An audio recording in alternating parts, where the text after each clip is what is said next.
Hello बच्चों, पाठ 5 गलता लोहा के लेखक शेखर जोशी के विषय में देखिए।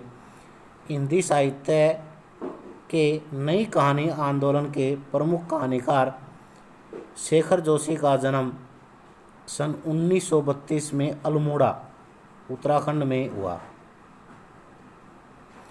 20वीं शताब्दी के छठे दशक में अर्थात 1960 में हिंदी साहित्य जगत में एक साथ कई युवा कहानीकारों ने अलग अलग ढंग से कहानियाँ लिखी, जिसको क्या कहा गया, नई कहानी कहा गया।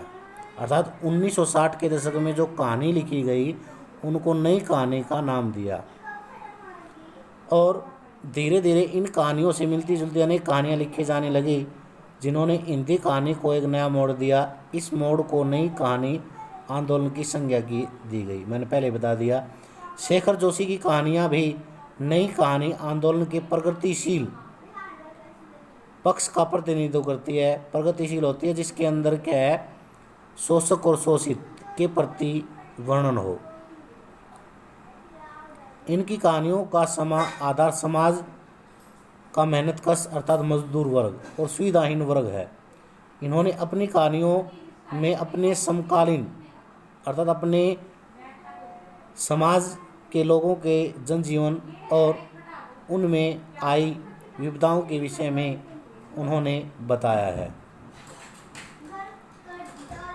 रचनाएं की बात करें तो कहानीकार शेखर जोशी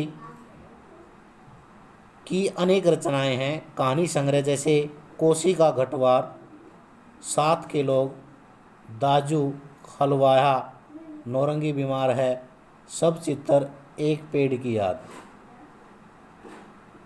और दाजू जो रचना है, इनकी कहानी इन पर क्या है, फिल्म भी बन चुकी है, जिसका निर्माण चिल्ड्रन फिल्म सोसाइटी द्वारा किया गया था और इनको इस योगदान के लिए पहल सम्मान से भी सम्मानित किया गया।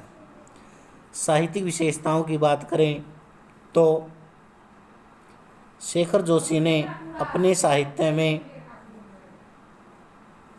समाज में व्याप्त विसंगतियों, विडंबनाओं, रूढ़िवादिता, इनको अपने साहित्य में स्थान दिया है। इसके साथ साथ लेखक ने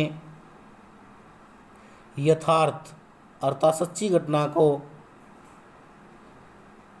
ही माध्यम बनाया। समाज के अंदर जो सच्ची घटना है उनका वर्णन भी इन्होंने अच्छी प्रकार से किया। ये भी इनके साहित्यिक विशेषता है और इन्होंने बच्चों के प्रति, महिलाओं के प्रति, युवाओं के प्रति इनके भाव बहुत ही सराहनीय रहे हैं। भाषा शैली इनकी सरल, सहज, आडंबरहीन भाषा शैली का प्रयोग किया है। इसके साथ साथ इनकी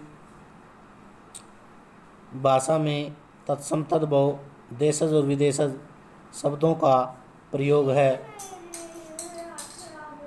और कहीं कहीं पर संवादात्मकता शैली का गुण भी इनकी भाषा में हम देख सकते हैं। तो ये इस प्रकार से इसको अच्छी प्रकार से याद करना और साफ कॉपी में लिखना।